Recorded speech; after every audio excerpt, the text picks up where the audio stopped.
श्रीपञ्चायुधस्तोत्रम् श्रीमान् वेङ्कटनाथार्य कवितार्किककेसरी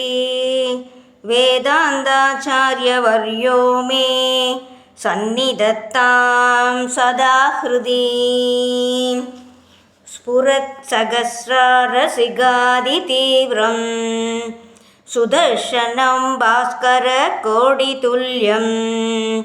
सुरद्विषां प्राणविनाशि विष्णो शक्रं सदाहं शरणं प्रपद्ये विष्णोर्मुखोत्तानिलपूरितस्य यस्य त्वनिर्धानवदर्पहन्ता सम्पाञ्जन्यं शशिकोटिशुभ्रं सङ्गं सदाहं शरणं प्रपद्ये हिरण्मयीं मेरुसमानसारां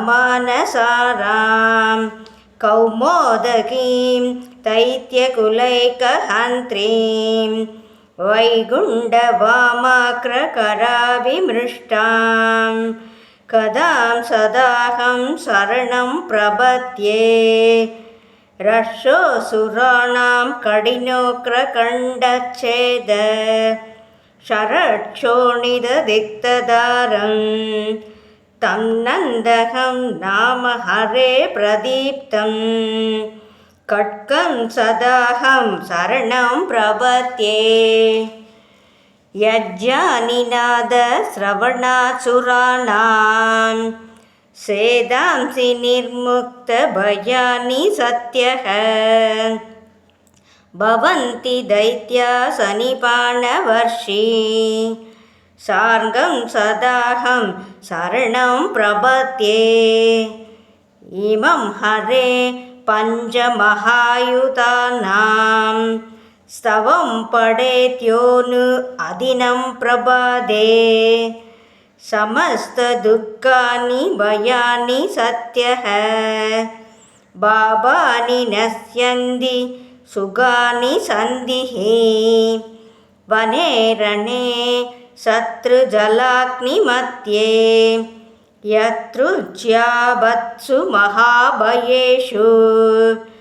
इदं पदं स्तोत्रमनाकुलात्मा सुखी भवेत् तत्कृत सर्वरक्षः वने रणे शत्रुजलाग्निमध्ये यत्रुच्यावत्सु महाभयेषु इदं पदं स्तोत्रमनाकुलात्मा सुखी भवेत् तत्कृत सर्वरक्षः इति पञ्चायुधस्तोत्रं सम्पूर्णम् कवितार्किकसिंहाय कल्याणगुणशालिने श्रीमते वेङ्कटेशाय वेदान्तगुरुवे नमः।